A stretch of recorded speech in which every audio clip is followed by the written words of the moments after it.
Hello friends, ನಾನು ನಿಮ್ಮ ಬೋರಮ್ಮ ಹೆಚ್ ಅಂಗಡಿ. ಸ್ನೇಹಿತರೆ, ನಾನು ಇವತ್ತು ನಿಮಗೆಲ್ಲ ಒಂದು ವಿಶೇಷ ಟ್ರಿಕ್ಕನ್ನು, ವಿಶೇಷವಾಗಿ ಭಾರತದ ಸಂವಿಧಾನದ ಪರಿಶಿಷ್ಟಗಳನ್ನು ನೆನ್ಪಿಟ್ಕೊಳ್ಳೋದಕ್ಕೆ, ಭಾರತದ ಸಂವಿಧಾನದಲ್ಲಿರ್ತಕ್ಕಂತಹ ಶೆಡ್ಯೂಲ್ಗಳನ್ನ ನೆನ್ಪಿಟ್ಕೊಳ್ಳೋದಕ್ಕೆ ಒಂದು ವಿಶಿಷ್ಟವಾದಂಥ ಟ್ರಿಕ್ನ ಹೇಳ್ಕೊಡೋ ಖುಷಿಯಲ್ಲಿ ಬಂದಿದ್ದೇನೆ. ಇದಕ್ಕೆ ಮುಖ್ಯ ಕಾರಣ ಅಂದರೆ, ಬಹಳಷ್ಟು ಜನ ಸ್ಟೂಡೆಂಟ್ಸ್ಗಳು ನನ್ನ ಕೇಳ್ತಾರೆ, ಮಿಸ್ ಈ ಆರ್ಟಿಕಲ್ಗಳನ್ನ, ಶೆಡ್ಯೂಲ್ಗಳನ್ನ, ಪಾರ್ಟ್ಗಳನ್ನ, ಸಂವಿಧಾನದ್ದು ಬಹಳಷ್ಟು ಅಂಕಿಗಳು ಬರ್ತವೆ. ಯಾಕಂದ್ರೆ 400 ಚಿಲ್ಲರೆ ಆರ್ಟಿಕಲ್ಗಳು ಬರ್ತವೆ, 100ರ ಮೇಲೆ ಸಂವಿಧಾನದ ತಿದ್ದುಪಡಿಗಳು ಬರ್ತವೆ. 25 ಭಾಗಗಳು, 12 ಶೆಡ್ಯೂಲ್ಗಳು. ಇವನ್ನೆಲ್ಲ ನೆನ್ಪಿಟ್ಕೊಳ್ಳೋದು ತುಂಬಾ ಕಷ್ಟ ಆಗ್ತದೆ. ಓದುವಾಗ ಓದ್ತೀವಿ, ಆಮೇಲೆ ಕನ್ಫ್ಯೂಸ್ ಆಗತ್ತೆ, ನೆನಪೇ ಉಳಿಯಲ್ಲೋದಿಲ್ಲ ಅಂತ ಹೇಳ್ತಿರ್ತಾರೆ. ಇದಕ್ಕೆಲ್ಲ ಒಂದು ಸಿಂಪಲ್ ಟ್ರಿಕ್ ಮೂಲಕ, ಟ್ರಿಕ್ಗಳು ಸಿಲ್ಲಿ ಅನಿಸ್ಬೋದು, ಬಟ್ ನಮ್ಗೆ ನೆನ್ಪಿಟ್ಕೊಳ್ಳೋದಕ್ಕೆ ತುಂಬಾ ಸಹಾಯ ಆಗ್ತವೆ. ಈ ಸಂವಿಧಾನದ ಶೆಡ್ಯೂಲ್ಗಳನ್ನು ನೆನ್ಪಿಟ್ಕೊಳ್ಳೋದಕ್ಕೆ ಇವತ್ತೊಂದು ಸುಲಭವಾದಂಥ ಟ್ರಿಕ್ ಅನ್ನ ನಾನು ನಿಮ್ಗೆ ಹೇಳ್ಕೊಡ್ತೇನೆ. ಇದಕ್ಕೆ ಕಡ್ಡಾಯವಾಗಿ ನೀವೆಲ್ಲ ಒಂದು ರಿಕ್ವೈರ್ಮೆಂಟ್ ಇದೆ. ಏನಂದ್ರೆ, ನೀವು ಇಂಗ್ಲಿಷ್ ಕೀವರ್ಡ್ಗಳನ್ನ, ಏನು ಕೀವರ್ಡ್ಗಳು ಅಂತ ಏನ್ ಕರಿತೀವಲ್ಲ, ಅವುಗಳನ್ನ ಕಡ್ಡಾಯವಾಗಿ ಇಂಗ್ಲಿಷ್ ನಲ್ಲಿ ನೆನ್ಪಿಟ್ಕೊಳ್ಬೇಕು. ಇದರಿಂದ ಒಂದು, ನೀವು ಟ್ರಿಕ್ ಅನ್ನ ನೆನ್ಪಿಟ್ಕೊಳ್ಳೋದಕ್ಕೆ ಅನುಕೂಲ ಆಗತ್ತೆ. ಇನ್ನೊಂದು ಅನುಕೂಲ ಇದ್ರ ಜೊತೆಗೆ ನಿಮ್ಗೆ ಸೇರತ್ತೆ. ಏನು ಅಂದ್ರೆ, ನೀವು ಈ ಕಾಂಪಿಟೇಟಿವ್ ಎಕ್ಸಾಮ್ಸ್ ಅನ್ನ ಫೇಸ್ ಮಾಡುವಾಗ ಇಂಗ್ಲಿಷ್ ಕ್ವಶನ್ ಪೇಪರ್ ನಲ್ಲಿ ಆ ಇಂಗ್ಲಿಷ್ ವರ್ಡ್ಗಳನ್ನ ಅರ್ಥ ಮಾಡ್ಕೊಳ್ಳೋಕೆ, ಯಾಕಂದ್ರೆ ಕೆಲವೊಂದ್ಸರಿ ಕನ್ನಡ ಟ್ರಾನ್ಸ್ಲೇಷನ್ ನಲ್ಲಿ ನಿಮ್ಗೆ ಗೊತ್ತು, ಇತ್ತೀಚೆಗೆ ಸ್ವತಃ ಪೊಲೀಸ್ ಪರೀಕ್ಷೆ ಬರೆದಂತ ಒಬ್ಬ ಸ್ಟೂಡೆಂಟ್ ಬಂದು ನನ್ಗೆ ಹೇಳ್ದ, ಮಿಸ್, ನನಗೆ ಈ ಆಂಟಿ ಡಿಫೆಕ್ಷನ್ ಅನ್ನೋದಕ್ಕೆ ಕನ್ನಡದಲ್ಲಿ ಪಕ್ಷಾಂತರ ನಿಷೇಧ ಅಂತ ಗೊತ್ತಿತ್ತು, ಬಟ್ ಅದನ್ನ ಪಕ್ಷಾಂತರ ನಿಷೇಧ ಅಂತ ಕ್ವಶನ್ ಪೇಪರ್ ನಲ್ಲಿ ಕೊಟ್ಟಿರ್ಲಿಲ್ಲ, ಆಂಟಿ ಡಿಫೆಕ್ಷನ್ ಅನ್ನೇ ಕನ್ನಡದಲ್ಲಿ ಬರೆದು ಕೊಟ್ಟಿದ್ರು. ಹೀಗಾಗಿ ಅದು ಪಕ್ಷಾಂತರ ನಿಷೇಧ ಕಾಯ್ದೆ ಅಂತ ಗೊತ್ತೇ ಆಗ್ಲಿಲ್ಲ. ಹೀಗಾಗಿ ಅದನ್ನ ನಾನು ಬಿಟ್ಟು ಬಂದೆ. ನನಗೆ ಗೊತ್ತಿದ್ರು ಕೂಡ ನಾನು ಬರೆಯಕ್ಕಾಗ್ಲಿಲ್ಲ, ಬೇಜಾರಾಯ್ತು ನನಗೆ. ಅದನ್ನ ಇಂಗ್ಲಿಷಲ್ಲಿ ಓದ್ಕೊಂಡಿದ್ರೆ ನನಗೆ ಮಾರ್ಕ್ಸ್ ಗೇನ್ ಮಾಡ್ತಿದ್ದೆ. ಮೈನಸ್ ಮಾರ್ಕ್ಸ್ ಇದ್ದಿದ್ರಿಂದ ಅದು ನನಗೆ ಕಾನ್ಫಿಡೆನ್ಸ್ ಅನಿಸ್ಲಿಲ್ಲ. ಬಿಟ್ಟು ಬಂದ್ಬಿಟ್ಟೆ, ನಾನು ಅದನ್ನ ಅಟೆಂಪ್ಟೇ ಮಾಡಲಿಲ್ಲ ಅಂತ ಹೇಳ್ದ. ನಾವು ಯಾವಾಗ್ಲೂ ಹೇಳ್ತಿರ್ತೀವಿ, ಕನ್ನಡ ಮೀಡಿಯಂ ಸ್ಟೂಡೆಂಟ್ಸ್, ನೀವು ವಿಷಯನ ಅರ್ಥ ಮಾಡ್ಕೊಳ್ಳೋದು, ಸಂಪೂರ್ಣವಾಗಿ ಇನ್ ಡೀಟೇಲ್ ಆಗಿ ಓದೋದು ಕನ್ನಡ ಮಾಧ್ಯಮದಲ್ಲಿ ಓದ್ಕೊಳ್ಳಿ. ಆದ್ರೆ ಕೆಲವು ನಾವು ಕೀವರ್ಡ್ಸ್ ಅಂತ ಏನ್ ಕರಿತೀವಿ, ಮುಖ್ಯವಾದಂತಹ ಪರಿಕಲ್ಪನೆಗಳನ್ನ, ಪದಗಳನ್ನ ಕಡ್ಡಾಯವಾಗಿ ನೀವು ಇಂಗ್ಲಿಷ್ ನಲ್ಲಿ ನೆನ್ಪಿಟ್ಕೊಳ್ಳೇಬೇಕು. ಪರೀಕ್ಷೆಗಳಲ್ಲಿ ನೀವು ಸಮಸ್ಯೆ ಬಂದಾಗ ಆ ಇಂಗ್ಲಿಷ್ ಟರ್ಮಿನಾಲಜಿಗಳು ತುಂಬಾ ಸಹಾಯ ಮಾಡ್ತವೆ. ಹೀಗಾಗಿ ನೀವು ಈ ವಿಡಿಯೋದಲ್ಲಿ ಇಂಗ್ಲಿಷ್ ನೆನ್ಪಿಟ್ಕೊಳ್ಳೋದು ಜೊತೆಗೆ ಆ ಇಂಗ್ಲಿಷ್ ಕೀವರ್ಡ್ಗಳ ಸಹಾಯದಿಂದ ಟ್ರಿಕ್ಸ್ ನೆನ್ಪಿಟ್ಕೊಂಡು ಯಾವ ರೀತಿ ಸುಲಭವಾಗಿ 12 ಶೆಡ್ಯೂಲ್ಗಳನ್ನ ನೀವು ಒಂದೇ ನಿಮಿಷದಲ್ಲಿ ನಿಮ್ಮ ತಲೆಯಲ್ಲಿ ಹೋಗಿಸ್ಕೊಳ್ಬಹುದು ಅನ್ನೋದನ್ನ ಇವತ್ತು ಹೇಳ್ಕೊಳ್ತೀನಿ ಸ್ನೇಹಿತರೆ. ಇಲ್ಲಿ ಭಾರತದ ಶೆಡ್ಯೂಲ್ಗಳನ್ನ ಒಂದ್ಸರಿ ಗ್ಲಾನ್ಸ್ ಮಾಡ್ಬಿಡೋಣ. ಸಂಕ್ಷಿಪ್ತವಾಗಿ ಇವುಗಳನ್ನು ಕೂಡ ತುಂಬಾ ಸಂಕ್ಷಿಪ್ತ ಫ್ರೇಸಸ್ ರೂಪದಲ್ಲಿ ನಾನು ಹೇಳ್ತಾ ಇದ್ದೀನಿ. ಮೊದಲನೇ ಶೆಡ್ಯೂಲ್ ನಿಮ್ಗೆಲ್ಲ ಗೊತ್ತು, ನಮ್ಮ ಮೂಲ ಸಂವಿಧಾನದಲ್ಲಿ 8 ಶೆಡ್ಯೂಲ್ಗಳಿದ್ವು. ಪ್ರಸ್ತುತ ಇವುಗಳ ಸಂಖ್ಯೆ 12ಕ್ಕೆ ಏರಿದೆ. 8 ಇದ್ದದ್ದು ಇವತ್ತು 12 ಇದೆ. ಒಂದೊಂದ್ಸರಿ ಇದ್ರ ಮೇಲೂ ಕೂಡ ಪ್ರಶ್ನೆಗಳು ಬರ್ತಿರ್ತವೆ. ಮೂಲ ಸಂವಿಧಾನದ 8 ಇದ್ದವು, ಈಗ 12 ಶೆಡ್ಯೂಲ್ಗಳು, ಪರಿಶಿಷ್ಟಗಳು ಕಂಡು ಬರ್ತವೆ. ಮೊದಲನೇ ಶೆಡ್ಯೂಲ್ ಏನ್ ಹೇಳುತ್ತೆ ಅಂದ್ರೆ, States and it's union territories. ಭಾರತದ ಒಕ್ಕೂಟ ಅಥವಾ ಕೇಂದ್ರ ಮತ್ತು ಅದರ ಭೂ ಪ್ರದೇಶಗಳನ್ನ ಹೇಳತ್ತೆ. ಎರಡನೇದು ಸ್ಯಾಲರಿ ಅಂಡ್ ಎಮ್ಯುಲಿಮೆಂಟ್ಸ್, ವೇತನ ಮತ್ತು ಭತ್ಯೆಗಳು. ಏನು ಸಂವಿಧಾನಿಕ ಪ್ರಮುಖ ಹುದ್ದೆಗಳು ಅಂತ ಏನ್ ಕರಿತೀವಿ, ರಾಷ್ಟ್ರಪತಿ, ಪ್ರಧಾನಿ, ಮಂತ್ರಿಮಂಡಲ, ಸುಪ್ರೀಂ ಕೋರ್ಟ್, ಹೈಕೋರ್ಟ್ ನ ಜಡ್ಜ್ಗಳು, CAG, ಸ್ಪೀಕರ್, ಲೋಕಸಭೆಯ ಸ್ಪೀಕರ್, ವಿಧಾನಸಭೆಯ ಸ್ಪೀಕರ್, ಈ ರೀತಿ ಪ್ರಮುಖ ಸಂವಿಧಾನಿಕ ಹುದ್ದೆಗಳ ಸ್ಯಾಲರಿ, ವೇತನ ಮತ್ತು ಭತ್ಯೆಗಳಿಗೆ ಸಂಬಂಧಪಟ್ಟಂತ ಶೆಡ್ಯೂಲ್ ಇದಾಗಿದೆ, ಎರಡನೇದು. ನೆಕ್ಸ್ಟ್ ಮೂರನೇದು ಓತ್ ಅಂಡ್ ಅಫರ್ಮೇಶನ್, ಪ್ರಮಾಣ ವಚನ ಮತ್ತು ದೃಢೀಕರಣ. ನಾನು ಆಗ್ಲೇ ಹೇಳಿದೆ ಸಂವಿಧಾನಿಕ ಪ್ರಮುಖ ಹುದ್ದೆಗಳು ಅಂತ ಹೇಳಿ. ಆ ಎಲ್ಲ ಹುದ್ದೆಗಳನ್ನು ಅಲಂಕರಿಸತಕ್ಕಂತಹ ವ್ಯಕ್ತಿಗಳಿಗೆ ಪ್ರಮಾಣ ವಚನ ಮತ್ತು ದೃಢೀಕರಣಕ್ಕೆ ಸಂಬಂಧಪಟ್ಟಂತಹ ಅಂಶಗಳನ್ನ ಈ ಶೆಡ್ಯೂಲ್ ಒಳಗೊಂಡಿದೆ.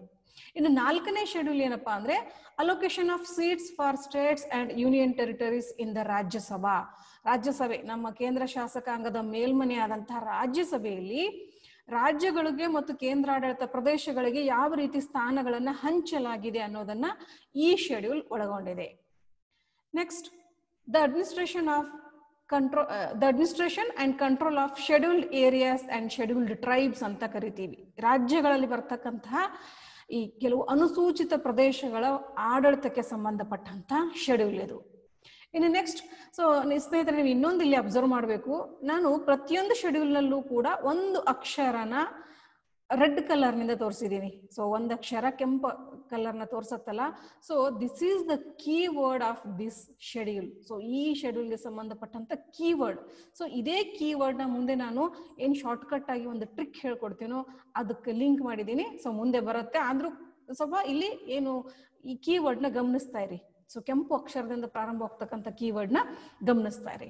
ಸೊ 6ನೇ ಶೆಡ್ಯೂಲ್ ಏನು, the administration of other tribal areas of the north eastern States ಅಂತ ಕರಿತೀವಿ. ಏನು ಈಶಾನ್ಯ ರಾಜ್ಯಗಳು ಬರ್ತವೆ, ಅದರಲ್ಲಿ ಮುಖ್ಯವಾಗಿ ನಿರ್ದಿಷ್ಟವಾಗಿ ಅಸ್ಸಾಂ, ಮೇಘಾಲಯ, ತ್ರಿಪುರ ಮತ್ತು ಮಿಜೋರಾಂ. ಸೊ ಈ ನಾರ್ತ್ ಈಸ್ಟರ್ನ್ ಸ್ಟೇಟ್ಸ್ ಗಳಲ್ಲಿ ಬರ್ತಕ್ಕಂತಹ ಬುಡಕಟ್ಟು ಪ್ರದೇಶಗಳ ಆಡಳಿತಕ್ಕೆ ಸಂಬಂಧಪಟ್ಟಂತ ಶೆಡ್ಯೂಲ್ ಇದಾಗಿದೆ. Next, distribution of powers between the union and state government. ಏನ್ ಫೆಡರಲ್ ಸ್ಟ್ರಕ್ಚರ್ ಅಂತ ಏನ್ ಕರಿತೀವಿ, ಒಕ್ಕೂಟ ಪದ್ಧತಿ. ಭಾರತಕ್ಕೆ ಸಂವಿಧಾನ ಫೆಡರಲ್ ಸ್ಟ್ರಕ್ಚರ್ನ ಕೊಟ್ಟಿದ್ದು. ಸೊ ಇಲ್ಲಿ ಅಧಿಕಾರಗಳನ್ನ ಕೇಂದ್ರ ಮತ್ತು ರಾಜ್ಯಗಳ ನಡುವೆ ಹಂಚಿಕೆ ಮಾಡಿದೆ. ಕೇಂದ್ರ ಪಟ್ಟಿ, ರಾಜ್ಯ ಪಟ್ಟಿ, ಸಮವರ್ತಿ ಪಟ್ಟಿ ಮತ್ತು ಶೇಷಾಧಿಕಾರಗಳು ಅಂತ ಏನ್ ಕರಿತೀವಲ್ಲ. ಸೊ ಈ ಫೆಡರಲ್ ಸ್ಟ್ರಕ್ಚರ್ನ ಇದಕ್ಕೆ ಸಂಬಂಧಪಟ್ಟಂತ ಶೆಡ್ಯೂಲ್ ಆಗಿದೆ ಇದು. Next, constitutional status of the languages. So ಭಾಷೆಗಳಿಗೆ ಸಂವಿಧಾನಿಕ ಸ್ಥಾನಮಾನ. ಅಂದ್ರೆ ಕೆಲವು ಭಾಷೆಗಳನ್ನ ಸಂವಿಧಾನದಲ್ಲಿ ಸೇರಿಸಲಾಗಿದೆ. ಭಾರತದಲ್ಲಿ ಎಲ್ಲಾ ಭಾಷೆಗಳನ್ನ ಕಂದ್ರೆ ಸಿಕ್ಕಾಪಟ್ಟೆ ಭೂಭಾಷಾ ರಾಷ್ಟ್ರ ನಮ್ದು. ಸೊ ಖಂಡಿತ ಎಲ್ಲಾ ಭಾಷೆಗಳು ನಮ್ಮ ಸಂವಿಧಾನದಲ್ಲಿ ಸ್ಥಾನ ಪಡೆದಿಲ್ಲ. ಸೊ ಕೆಲವು ಭಾಷೆಗಳು ಏನ್ ಸ್ಥಾನ ಪಡೆದಿದ್ದಾವೆ ಆ ಭಾಷೆಗಳಿಗೆ ಸಂಬಂಧಪಟ್ಟಂತಹ ಶೆಡ್ಯೂಲ್ ಇದಾಗಿದೆ. Next, validation of the certain acts and regulations related to land reforms. So ಭೂ ಸುಧಾರಣೆಗಳಿಗೆ ಸಂಬಂಧಪಟ್ಟಂತ ಕೆಲವು ಆಕ್ಟ್ ಮತ್ತು ರೆಗ್ಯುಲೇಷನ್ಗಳು, ಏನು ಉಪಕ್ರಮಗಳು ಅಂತ ಏನ್ ಕರಿತೀವಲ್ಲ, ಸೊ ಅದನ್ನ ಈ ಶೆಡ್ಯೂಲ್ ಒಳಗೊಂಡಿದೆ. 10ನೇ schedule, provisions as to disqualification on grounds of defection. ಏನು ಪಕ್ಷಾಂತರ ನಿಷೇಧ ಅಂತೇನ್ ಕರಿತೀವಲ್ಲ, ಪಕ್ಷಾಂತರಕ್ಕೆ ಸಂಬಂಧಪಟ್ಟಂತಹ ಈ ಅಂಶಗಳು. ಸೊ ಪಕ್ಷಾಂತರ ಮಾಡಿದಾಗ ಒಬ್ಬ ವ್ಯಕ್ತಿ ಯಾವ ರೀತಿ ಅನರ್ಹನಾಗ್ತಾನೆ, ಯಾವ ರೀತಿ ತನ್ನ ಸ್ಥಾನವನ್ನು ಕಳ್ಕೊಳ್ತಾನೆ, ಅವೆಲ್ಲವೂ ಕೂಡ ಎಂಥ ಸಮಯದಲ್ಲಿ ವ್ಯಕ್ತಿನ ಪಕ್ಷ ಅಂತ ಕರೀತಾರೆ. ಪಕ್ಷಾಂತರ ನಿಷೇಧ ಕಾಯ್ದೆ ಅಡಿಯಲ್ಲಿ ಎಂಥ ಸಂದರ್ಭದಲ್ಲಿ ಅವನು ತನ್ನ ಸ್ಥಾನವನ್ನು ಕಳ್ಕೊಳ್ತಾನೆ, ಈ ರೀತಿ ಪಕ್ಷಾಂತರಕ್ಕೆ ಸಂಬಂಧಪಟ್ಟಂತ ಪ್ರತಿಯೊಂದು ವಿವರಣೆಗಳನ್ನ ನಾವು ಈ ಶೆಡ್ಯೂಲ್ನಲ್ಲಿ ನೋಡ್ತೇವೆ. ನೆಕ್ಸ್ಟ್, ಪಂಚಾಯತ್ಗಳು. ತಮ್ಗೆಲ್ಲ ಗೊತ್ತು. ಸೊ ಪಂಚಾಯತ್ ರಾಜ್ ವ್ಯವಸ್ಥೆ, ಏನು ಗ್ರಾಮೀಣ ಸ್ಥಳೀಯ ಸರ್ಕಾರಗಳು ಅಂತ ಏನ್ ಕರಿತೀವಲ್ಲ, ಸೊ ಸಂವಿಧಾನದ 73ನೇ ತಿದ್ದುಪಡಿ ಮೂಲಕ ಸೇರಿಸಿದಂತಹ ಅಂಶ. ಸೊ ಇದು 11ನೇ ಶೆಡ್ಯೂಲ್ ನಲ್ಲಿದೆ. ಕೊನೆ ಶೆಡ್ಯೂಲ್ ಮುನ್ಸಿಪಾಲಿಟೀಸ್, ಅಂದ್ರೆ ಈ ನಗರ ಸ್ಥಳೀಯ ಸರ್ಕಾರಗಳು ಅಂತ ಏನ್ ಕರಿತೀವಿ, ಅರ್ಬನ್ ಲೋಕಲ್ ಸೆಲ್ಫ್ ಗವರ್ಮೆಂಟ್ಸ್ ಅಂತ. ಸೊ ಅದು 12ನೇ ಶೆಡ್ಯೂಲ್ಗೆ ಸಂಬಂಧಪಟ್ಟಿದ್ದು. ಸೊ ಈ 12 ಶೆಡ್ಯೂಲ್ಗಳನ್ನ ಒಂದೇ ಒಂದು ಪದದಲ್ಲಿ, ಒಂದು ವಾಕ್ಯದಲ್ಲಿ ಸೊ ಯಾವ ರೀತಿ ನೆನ್ಪಿಟ್ಕೊಳ್ಬಹುದು ಅನ್ನೋದನ್ನ ನಾನು ಹೇಳ್ತೇನೆ. ಇಲ್ಲಿ ನೋಡಿ, ಒಂದು ವ್ಯಾಖ್ಯೆ ಇದೆ. ಟಿಯರ್ಸ್ ಆಫ್ ಓಲ್ಡ್ PM ಅಂತ ಓದ್ತೇವೆ. ಇಲ್ಲಿ ಶಬ್ದಗಳ ಗುಂಪುಗಳನ್ನ ಓದಬೇಕು ಅಂದ್ರೆ ಟಿಯರ್ಸ್ ಆಫ್ ಓಲ್ಡ್ PM. ದಯವಿಟ್ಟು ಇದಕ್ಕೆ ಕನ್ನಡದಲ್ಲಿ ಅಥವಾ ಇಂಗ್ಲಿಷ್ನಲ್ಲಿ ಯಾವುದನ್ನು ಅರ್ಥ ಕಲ್ಪಿಸಬೇಡಿ, ಅರ್ಥ ಹುಡುಕ್ಲೂಬೇಡಿ. ಅದರ ವಿವರಣೆ ಅರ್ಥವನ್ನ ನೀವು ಎಕ್ಸ್ಪ್ಲೇನ್ ಮಾಡ್ಕೊಳ್ಳೋಕ್ಕೂ ಹೋಗ್ಬೇಡಿ. ಜಸ್ಟ್ ಇದು ನಿಮ್ಗೆ ಒಂದು ಟ್ರಿಕ್. ಏನಂದ್ರೆ ಈ ವ್ಯಾಖ್ಯಾದ ವಿಶೇಷ ಏನು ಅಂದ್ರೆ ಇದು ಮುಖ್ಯವಾಗಿ 12 ಅಕ್ಷರಗಳನ್ನ ಒಳಗೊಂಡಿದೆ. ಸೊ ಇಲ್ಲಿ ಅಕ್ಷರಗಳ ಕೆಳಗಡೆ ಪ್ರತಿಯೊಂದಕ್ಕೂ ನಾನು ನಂಬರ್ ತೋರಿಸ್ತೀನಿ. ಸೊ ಈ ಎಲ್ಲಾ ನಂಬರ್ಗಳು ಬರೀ ನಂಬರ್ಗಳಲ್ಲ, ಇವು ನಮ್ಮ ಸಂವಿಧಾನದಲ್ಲಿರ್ತಕ್ಕಂತಹ ಶೆಡ್ಯೂಲ್ಗಳನ್ನ ಕ್ರಮಬದ್ಧವಾಗಿ ತೋರಿಸ್ತಕ್ಕಂಥ ನಂಬರ್ಗಳು. ಸೊ ಇಲ್ಲಿ 1 ಅಂದ್ರೆ ಶೆಡ್ಯೂಲ್ ನಂಬರ್ 1, ಇಲ್ಲಿ 7 ಅಂದ್ರೆ ಶೆಡ್ಯೂಲ್ ನಂಬರ್ 7. ಸೊ ಇದಕ್ಕೆ ರಿಲೇಟೆಡ್ ಆಗಿ ಇದು 7ನೇ ಅಕ್ಷರ, 7 ನಂಬರು 7ನೇ ಅಕ್ಷರ. ಸೊ ಈ ಅಕ್ಷರ ಆ 7ನೇ ಶೆಡ್ಯೂಲ್ ಇರ್ತಕ್ಕಂತಹ ಕೀವರ್ಡ್ ಅನ್ನ ನಮ್ಗೆ ಹೇಳುತ್ತೆ. ಸೊ ಇಲ್ಲಿ ಮೊದಲನೇ ಅಕ್ಷರ ಟಿ ಅಂದ್ರೆ ಎಸ್. ದಿಸ್ ಟಿ ಏನ್ ಹೇಳುತ್ತೆ, ಮೊದಲನೇ ಶೆಡ್ಯೂಲ್ ನಲ್ಲಿ ಇರ್ತಕ್ಕಂಥ ಕೀವರ್ಡ್ ನ ನಮಗೆ ನೆನಪಿಸಿಕೊಡುತ್ತೆ. ಸೊ ಹೇಗೆ ಅನ್ನೋದನ್ನ ನಾನು ಒಂದ್ಸರಿ ವಿವರಿಸ್ತೀನಿ, ತಮಗೆ ಗೊತ್ತಾಗತ್ತೆ. ಸೊ ಟಿ, ಸೊ ಮೊದಲನೇ ಶೆಡ್ಯೂಲ್ ಏನ್ ಹೇಳುತ್ತೆ, ಅಬೌಟ್ ಟೆರಿಟರೀಸ್. ಸೊ ಏನು ಒಕ್ಕೂಟದಲ್ಲಿರ್ತಕ್ಕಂಥ ರಾಜ್ಯಗಳು ಮತ್ತು ಕೇಂದ್ರಾಡಳಿತ ಪ್ರದೇಶಗಳು, ಟೆರಿಟರೀಸ್, ಅಷ್ಟೇ ಕೀವರ್ಡ್ ಅನ್ನ ನಾವಿಲ್ಲಿ ನೆನ್ಪಿಟ್ಕೊಂಡ್ರೆ ಸಾಕು. ಸೊ ಮೊದಲನೇ ಶೆಡ್ಯೂಲ್ ಟೆರಿಟರಿ ಸಂಬಂಧಪಟ್ಟದ್ದು ಅಂತ ಮೊದಲನೇ ಅಕ್ಷರ ಹೇಳುತ್ತೆ. ನೆಕ್ಸ್ಟ್ ಇ ಏನ್ ಹೇಳುತ್ತೆ ಅಂದ್ರೆ ಎಮ್ಯುಲಿಮೆಂಟ್ಸ್. ಸೊ ವೇತನ ಮತ್ತು ಭತ್ಯೆಗಳು ಅಂತ ಏನ್ ಕರೆದ್ವಲ್ಲ, ಸೊ ಅದ್ರ ಬಗ್ಗೆ 2ನೇ ಶೆಡ್ಯೂಲ್ ಹೇಳುತ್ತೆ, ಆ ಕೀವರ್ಡ್. Next A affirmation. ಏನು ಓತ್ ಅಂಡ್ ಅಫರ್ಮೇಶನ್ ಅನ್ನೋದು, ಅಫರ್ಮೇಶನ್ ಒಂದನ್ನೇ ನಾನು ಕೀವರ್ಡ್ ಆಗಿ ತಗೊಂಡಿದ್ದೀನಿ. ಸೊ ಇಲ್ಲಿ ನೀವು ಇದನ್ನ ನೆನ್ಪಿಟ್ಕೊಳ್ಬೇಕು. ನೆಕ್ಸ್ಟ್ 4ನೇದು ರಾಜ್ಯಸಭಾ. ಸೊ ಏನು ಕೇಂದ್ರಾಡಳಿತ ಪ್ರದೇಶ ಮತ್ತು ರಾಜ್ಯಗಳ ಗೆ ರಾಜ್ಯಸಭೆಯಲ್ಲಿ ಸ್ಥಾನಗಳ ಹಂಚಿಕೆ ಹೇಗಾಗಿದೆ ಅನ್ನೋದನ್ನ ನಾವು ನೋಡ್ಕೊಂಡ್ವಿ, ಅದು ನೆನಪಿದೆ ನಮ್ಗೆ. ಬಟ್ ಅದ್ರೊಳಗಿನ ಒಂದು ಕೀವರ್ಡ್ ಜಸ್ಟ್ ನಿಮ್ಗೆ ರಾಜ್ಯಸಭಾ, ಅದನ್ನೊಂದು ನೆನ್ಪಿಟ್ಕೊಂಡ್ರೆ ಸೊ ನಿಮ್ಗೆ ಉಳಿದಿದ ವಿವರಣೆ ಎಲ್ಲ ನಿಮ್ಗೆ ನೆನ್ಪು ಬರುತ್ತೆ. ಸೊ ಈ ಒಂದು ಕೀವರ್ಡ್ನ ಈ ಟ್ರಿಕ್ ಜೊತೆಗೆ ನೀವು ನೆನ್ಪಿಟ್ಕೊಂಡ್ರೆ ಉಳಿದಿರೋದೆಲ್ಲ ನಿಮ್ಗೆ ಆಮೇಲೆ ಈಸಿ ಆಗತ್ತೆ ಮಾಡ್ಕೊಳ್ಳೋಕೆ ಅಂತ. ಸೊ 5ನೇದು ಎಸ್, ಏನು ಶೆಡ್ಯೂಲ್ಡ್ ಏರಿಯಾಸ್. ಸೊ ಕೆಲವು ಏರಿಯಾಗಳ ಅನುಸೂಚಿತ ಪ್ರದೇಶಗಳದ್ದು ಏನು ಕರಿತೀವ, ಸೊ ಅದು ಎಸ್. ಇಲ್ಲಿ ಓ ಅದರ್ ಶೆಡ್ಯೂಲ್ ಏರಿಯಾಸ್ ಅಂದ್ರೆ ನಾವು ಕೆಲವು ಈಶಾನ್ಯ ರಾಜ್ಯಗಳು ಅಂತ ಹೇಳಿದ್ನಲ್ಲ, 4 ಈಶಾನ್ಯ ರಾಜ್ಯಗಳಿಗೆ ಸಂಬಂಧಪಟ್ಟಂತ ಅಂದ್ರೆ ಇತರೆ ಶೆಡ್ಯೂಲ್ ಏರಿಯಾಗಳು. ಸೊ ಈಶಾನ್ಯ ರಾಜ್ಯಗಳಿಗೆ ಸಂಬಂಧಪಟ್ಟಂತ ಇತರೆ ಶೆಡ್ಯೂಲ್ ಏರಿಯಾಗಳು ಅಂತ ಏನ್ ಕರಿತೀವಲ್ಲ, ಸೊ ಅದರ್ ಶೆಡ್ಯೂಲ್ ಏರಿಯಾಸ್. ಹಾಗೆ 7ನೇದು ಫೆಡರಲ್ ಸ್ಟ್ರಕ್ಚರ್. ಸೊ ಒಕ್ಕೂಟ ವ್ಯವಸ್ಥೆಯಲ್ಲಿ ಕೇಂದ್ರ ಮತ್ತು ರಾಜ್ಯಗಳ ನಡುವಿನ ಅಧಿಕಾರ ಹಂಚಿಕೆ ಅಂತ ಹೇಳಿದ್ನಲ್ಲ, ಸೊ ಆ ಅಧಿಕಾರ ಹಂಚಿಕೆ ಏನ್ ತೋರಿಸುತ್ತೆ, it shows our federal structure. So ಇಲ್ಲಿ ಎಫ್ ಅನ್ನೋದು ಕೀವರ್ಡ್.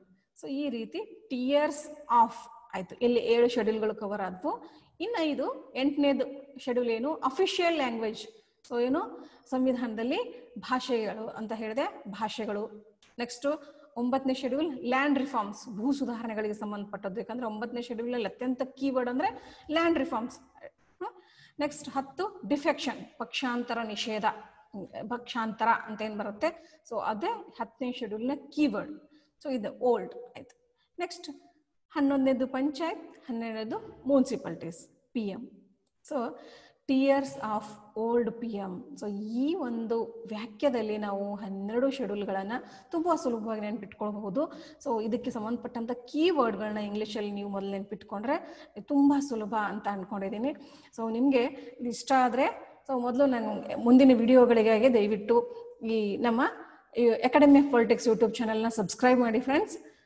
ಮತ್ತೆ ನೋಟಿಫಿಕೇಶನ್ಗಳಿಗಾಗಿ ಬೆಲ್ ಬಟನ್ ಒತ್ತಿ. ಮತ್ತೆ ಸೊ ಈ ರೀತಿ ನನಗೆ ಆಕ್ಚುಲಿ ಈ ವಿಡಿಯೋ ಮಾಡಿದ ಮುಖ್ಯ ಕಾರಣ ಅಂದ್ರೆ ಒಬ್ಬ ಸ್ಟೂಡೆಂಟ್ ಬಂದು ಸೊ ಈ ನೆನ್ಪಿಟ್ಕೊಳ್ಳೋದು, ಒಬ್ಬ ಅಲ್ಲ ತುಂಬಾ ಜನ ಕೇಳಿದ್ರು. ಆಕ್ಚುಲಿ ಮೊನ್ನೆ ತಾನೇ ಒಬ್ಬ ಸ್ಟೂಡೆಂಟ್ ಬಂದು ತುಂಬಾ ನಾನು ಪೊಲೀಸ್ ಎಕ್ಸಾಮ್ ಅಲ್ಲಿ ಮಾರ್ಕ್ಸ್ ಕಳ್ಕೊಂಡೆ ಅಂತ ಅಂದಾಗ ಬೇಸರದಿಂದ ನಾನು ಅವ್ರಿಗೆ ಒಂದು ಟ್ರಿಕ್ಸ್ ಅನ್ನ ಹೇಳೋಣ ಅಂತ ಹೇಳಿ ಈ ವಿಡಿಯೋ ಮಾಡಿದೆ. ಸೊ ಇದು ಇಷ್ಟ ಆದ್ರೆ ಅಥವಾ ಈ ರೀತಿ ಹೊಸ ಹೊಸ ರಿಕ್ವೈರ್ಮೆಂಟ್ಗಳು ನಿಮ್ಗೆ ಇದ್ರೆ, ಯಾಕಂದ್ರೆ ತುಂಬಾ ವಿಡಿಯೋಗಳು ಆಲ್ರೆಡಿ ಇರ್ತಾವೆ. ಸೊ ಮತ್ತೆ ಏನಾದ್ರೂ ಹೊಸದು ಬೇಕು ಅಂದ್ರೆ ನಾವು ಹುಡುಕಿ ಕೊಡೋ ಪ್ರಯತ್ನವನ್ನ ಮಾಡಬಹುದು. ಸೊ ಅದಕ್ಕೆ ಆ ಥರದ ರಿಕ್ವೈರ್ಮೆಂಟ್ಗಳು ಏನಾದ್ರೂ ಇದ್ರೆ ಅಥವಾ ಬದಲಾವಣೆಗಳು ಬೇಕಿದ್ರೆ ನೀವು ಕಾಮೆಂಟ್ ಬಾಕ್ಸ್ ನಲ್ಲಿ ಮೆನ್ಷನ್ ಮಾಡಿ. ಹಾಗೆ ವಿಡಿಯೋ ಇಷ್ಟ ಆಗಿದೆ ಅಂತ ನಾವು ತಿಳ್ಕೊಳ್ಬೇಕು ಅಂದ್ರೆ you have to press the like button. So ಲೈಕ್ಗಳನ್ನ ಒತ್ತಿದ್ರೆ ನಮಗೆ ಮುಂದಿನ ವಿಡಿಯೋಗಳನ್ನ ಮಾಡೋದಕ್ಕೆ ಅನುಕೂಲ ಆಗುತ್ತೆ ಸ್ನೇಹಿತರೆ. Yes, thank you everybody.